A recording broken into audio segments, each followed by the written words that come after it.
Este 13 de marzo del año 2026, Claudio Spinac murió a los 77 años en una parcela a 200 kilómetros de Santiago. Un cáncer, dicen algunos, y en silencio, dicen la mayoría. Su familia confirmó el fallecimiento, pero no dio detalles, como si quisieran cerrar el caso con él. Pero acá estoy yo, para recordarte que los casos no se cierran con la muerte del protagonista, porque Spinac no era cualquier empresario, según los medios. Era el centro de una red de pedofilia que operó durante años en el barrio alto de Santiago. Captaban menores en situación vulnerable y los llevaban a fiestas, los filmaban y abusaban de ellos. Y cuando la justicia empezó a mover sus piezas, el caso explotó en 1000 direcciones.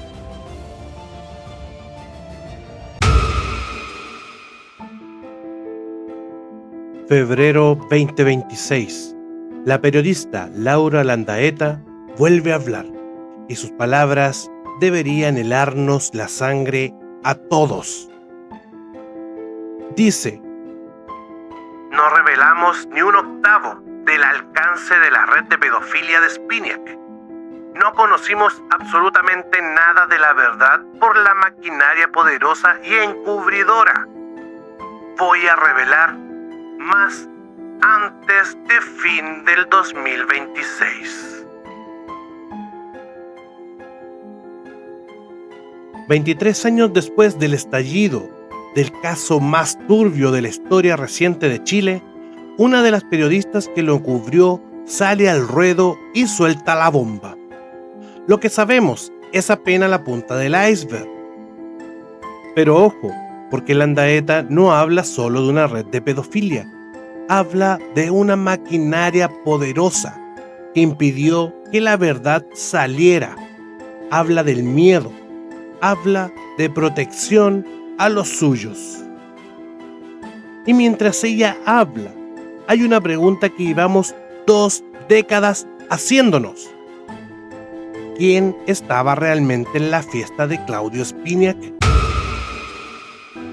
Porque los nombres que salieron, los que todos conocemos, fueron sobreseídos. Pero la cinta que podría haber identificado a los verdaderos asistentes se perdieron. 22 cassettes desaparecieron de las dependencias de Carabineros. Casualidad, obviamente. Hoy, en Proyecto Dossier, vamos a contar el caso Spinac entero, sin cortes, sin proteger a nadie, con todos los nombres, porque 23 años después, Chile sigue teniendo una deuda con la verdad. Y yo al menos no pienso esperar sentado a que Landaeta hable.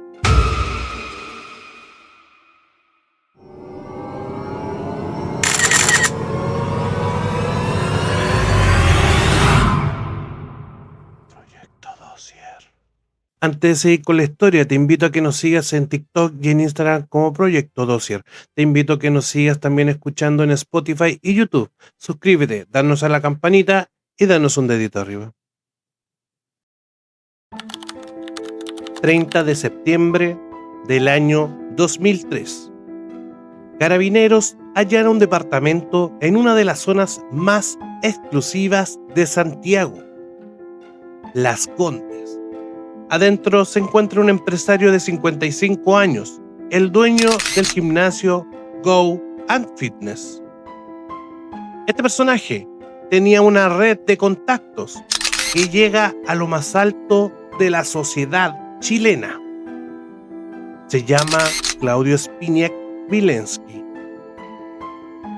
La acusación es gruesa: liderar una red de pedofilia que captaba menores de edad en situación vulnerable para llevarlos a fiestas privadas, en casas, departamentos y en los mismos gimnasios del barrio alto.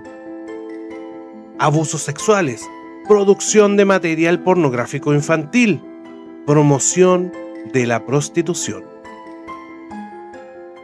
Las víctimas, al menos 5 menores, todos de escasos recursos, chicos y chicas que eran reclutados en las calles a cambio de dinero o promesas y llevarlo a un mundo de lujo y depravación que jamás podrían haber imaginado.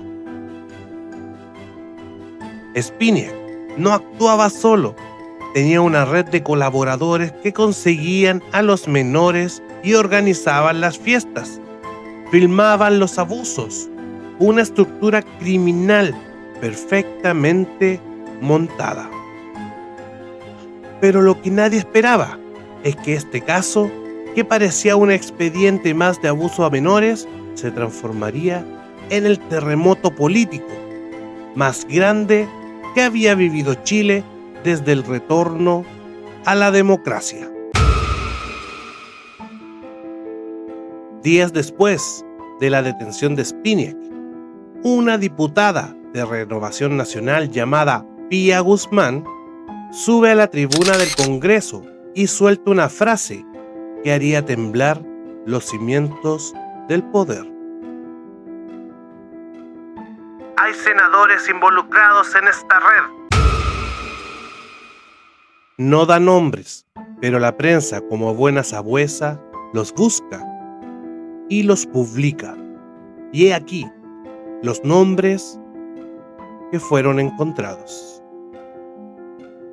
Jovino Noboa, senador, exfuncionario de la dictadura de Pinochet, uno de los fundadores de la Unión Demócrata Independiente, peso pesado de la derecha, UDI. Carlos Bombay, también senador, también de la UDI, también con años de carrera política. Nelson Ávila, Partido Radical, senador del centroizquierda, la cuña que rompe el molde partidista. Carlos Cantero, RN, senador de Renovación Nacional, el partido de la propia Pía Guzmán. Andrés Saldívar, demócrata cristiano, senador demócrata cristiano, con décadas de trayectoria y un apellido que pesa en la historia política del país. Fíjate la lista: UDI, RN, radicales y DC. La clase política chilena en pleno, salpicada por el mismo chorro de mierda. El ambiente se vuelve irrespirable. Los medios se lanzan a una cacería sin precedentes. Las sesiones del Congreso parecen campos de batalla. La gente, harta de la impunidad de siempre, empieza a creer que esta vez sí, que los poderosos van a pagar. Pero hay un problema. No hay pruebas. Solo hay un nombre, un testimonio, una joven que dice haber visto a estos senadores en las fiestas de Spiniak. Su nombre era Gema Bueno. En noviembre del 2003, Gema Bueno tiene 20 años. Aparece en una entrevista del Canal 13 y suelta declaraciones que paralizan al país. Dice que fue llevada a las fiestas de Spiniak cuando era menor de edad. Describe el cuerpo desnudo de un senador, sin nombrarlo, con detalles tan precisos que todos apuntan a Jovino Noboa. Luego, en declaraciones judiciales, lo identifica directamente. También menciona a Ricardito, una clara alusión a Nelson Ávila.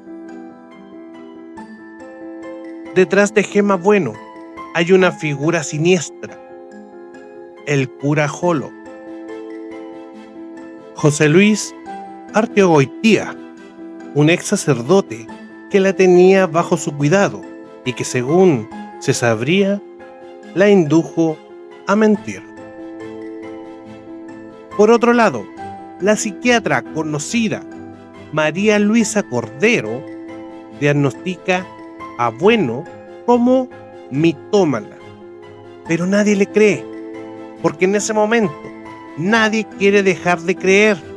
La posibilidad de que los políticos paguen era demasiado tentadora. Claro, porque cuando el odio a la clase política es tan grande, uno está dispuesto a tragarse cualquier cosa, incluso el testimonio de una chica manipulada por un cura cuestionable. Pero la farsa no podía durar para siempre.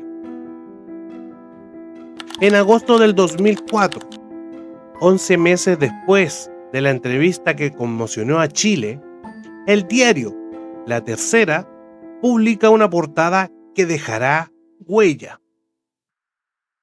La testigo clave del caso Spinac confiesa al juez que mintió.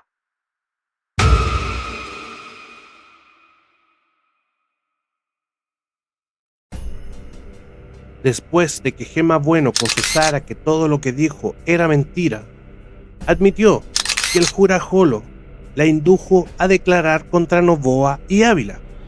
Y eso porque era para ayudar a la Pía Guzmán, porque ya se la estaba comiendo casi viva. Posteriormente, la frase que nadie olvidará: me pasé a todo Chile por la raja. 7 palabras que resumen el daño hecho. 7 palabras que convierten a Bueno en un personaje trágico y despreciable al mismo tiempo. Una víctima que se convirtió en victimaria. Gema Bueno y el cura Jolo son condenados por falso testimonio el año 2008. El edificio construido sobre la mentira se derrumba. Pero los escombros quedan para siempre. En abril del año 2005, el ministro que visita a Sergio Muñoz dicta el sobreseimiento definitivo de todos los parlamentarios mencionados. No hay pruebas, nunca las hubo.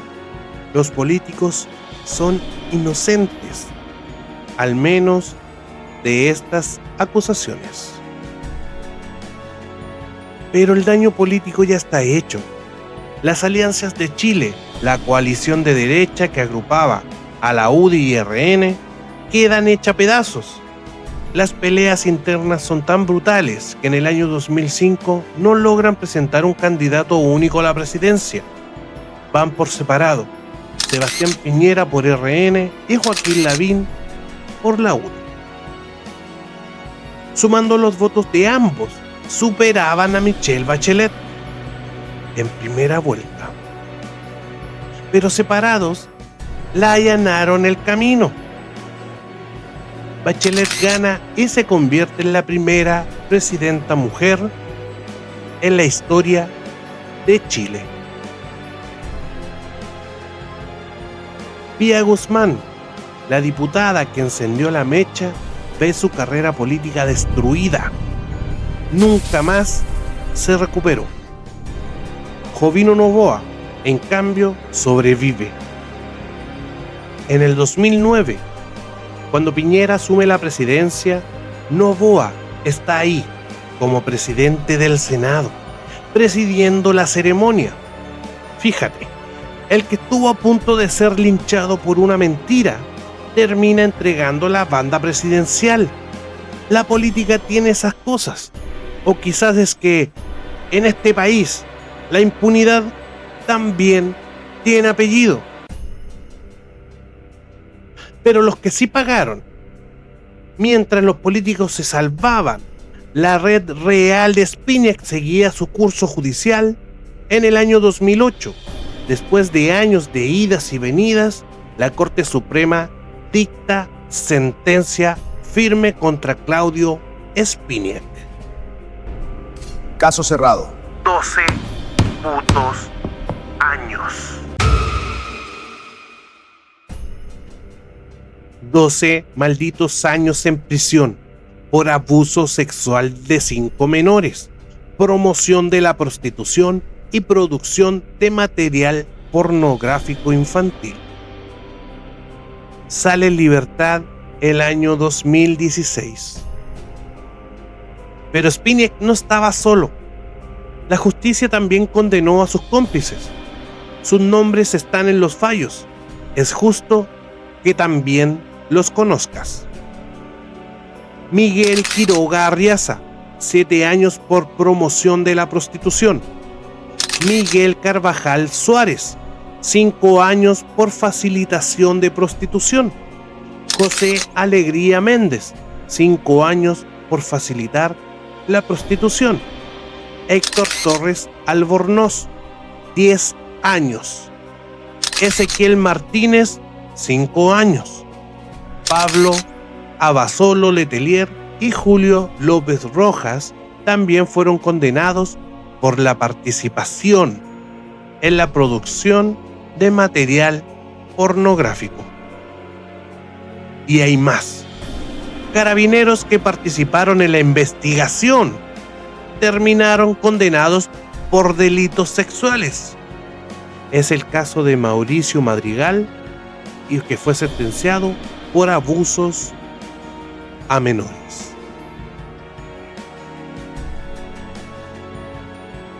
Escucha la lista otra vez. Gente condenada, gente que sí estuvo en esa red, gente que abusó de pequeños, de niños y niñas.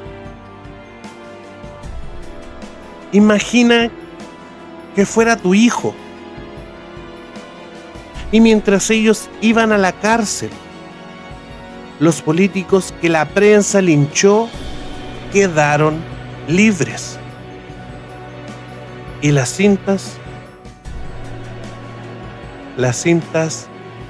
desaparecieron. Llegamos al punto más oscuro de la historia. Durante los allanamientos a las propiedades de Spiniak, Carabineros incautó 22 cintas con las filmaciones de estas fiestas. Pruebas fundamentales, material que podría haber identificado a los verdaderos asistentes de estas orgías. Gente que nunca fue mencionada, gente que quizás sigue hoy en posiciones de poder.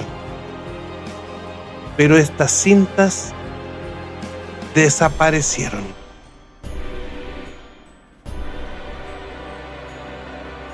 Desaparecieron de las dependencias policiales. Nunca se vieron, nunca más aparecieron, nunca se supo qué contenían, nunca se pudo girar órdenes de aprehensión contra quienes aparecían en ellas.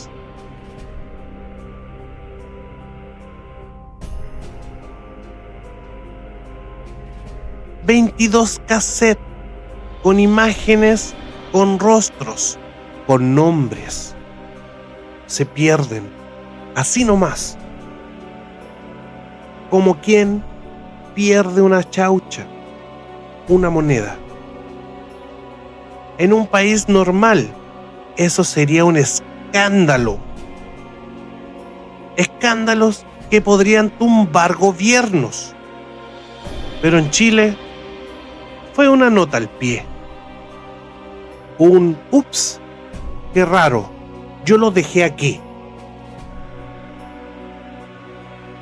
Y el silencio se mantuvo.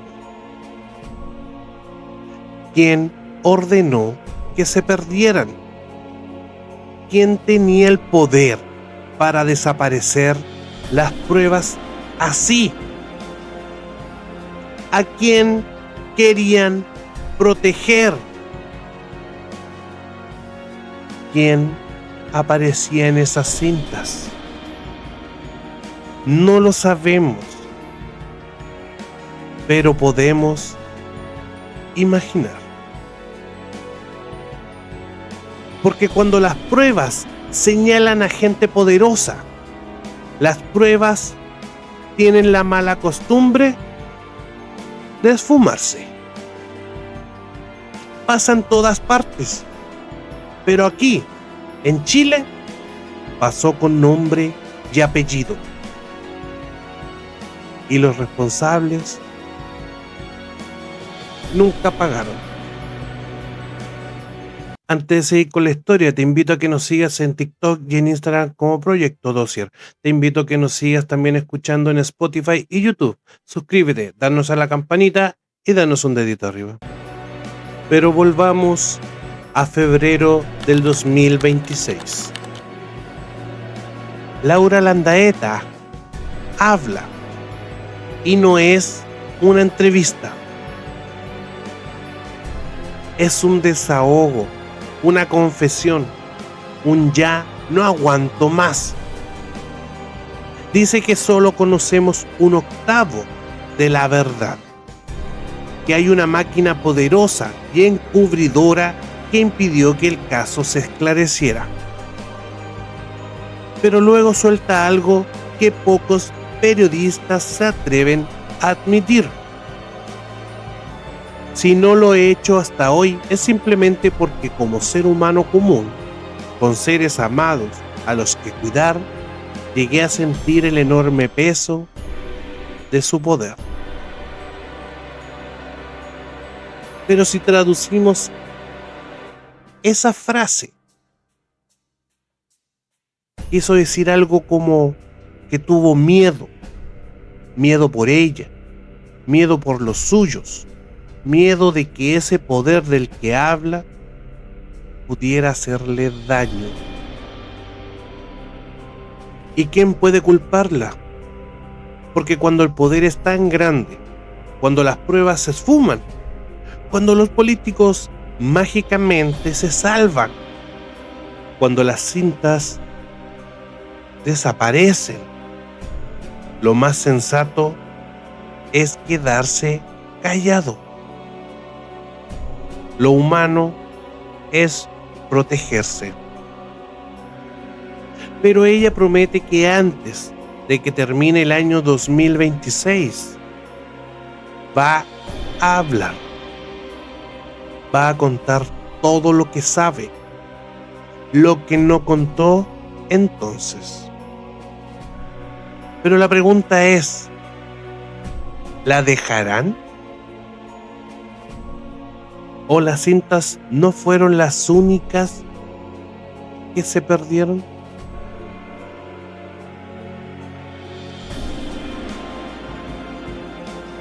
$23 años después, el caso Spinac sigue siendo una herida abierta.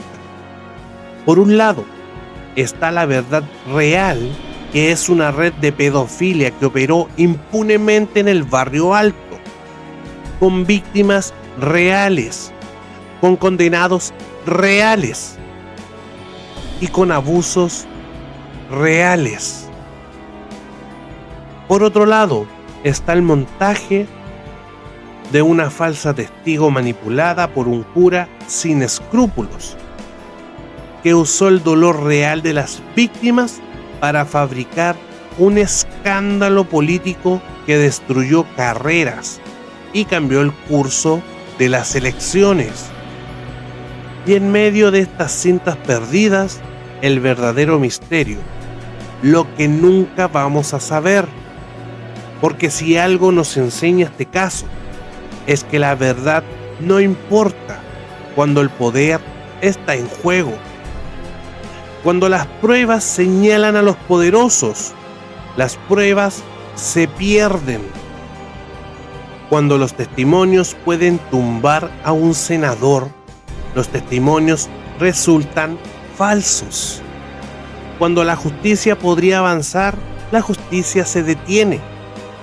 Y al final, lo único que quedan son preguntas.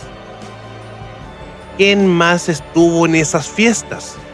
¿Quién ordenó desaparecer las cintas? ¿Qué más sabe Laura Landaeta? ¿Pero por qué? Lo más importante, ¿por qué después de 23 años, sigue teniendo miedo? Laura Landaeta prometió hablar antes de que termine este año. No sabemos qué va a decir. No sabemos ni sus palabras tendrán el peso suficiente para remover los cimientos que no se movieron hace 20 años. Pero sabemos una cosa: mientras ella callaba, el caso se cerró. Los condenados salieron de la cárcel. Los políticos volvieron al poder. Las cintas siguen perdidas. ¿Y las víctimas? Las víctimas siguen ahí, con sus recuerdos, con sus cicatrices, con la certeza de que la justicia para ellas nunca llegó. El caso Spinac no es solo una historia de abusos, es una historia de cómo se construye la impunidad en Chile, de cómo el poder sabe protegerse, de cómo la verdad, cuando incomoda, se entierra. Lo peor de todo esto es que los que siempre pagan son los mismos de siempre. Los débiles, los pobres, los que no tienen un apellido importante. Ojalá Landaeta hable. Ojalá que sus palabras sean tan poderosas que no puedan ignorarse. Ojalá que por una vez por todas la verdad le gane al poder.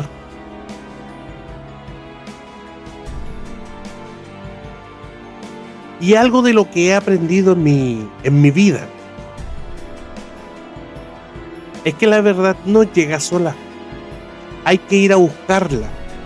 Y a veces hay que gritarlo.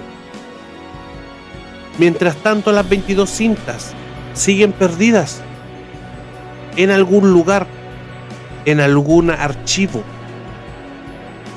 en algún sótano. Y de corazón espero que aparezcan y cada miserable, asqueroso y maldito que aparezca en esas cintas se pudran en la cárcel. Ojalá.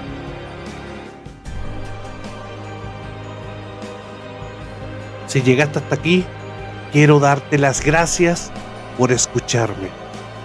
Espero que esta historia haya sido de tu agrado. Te pido que por favor actives la campanita, te suscribas y me des dedito arriba. Con eso me ayudarías mucho para seguir trayéndote este tipo de historias. Te invito también a que me sigas en Spotify. Esto fue Proyecto 200. Nos escuchamos el próximo capítulo. Todos van a pagar, lo juro.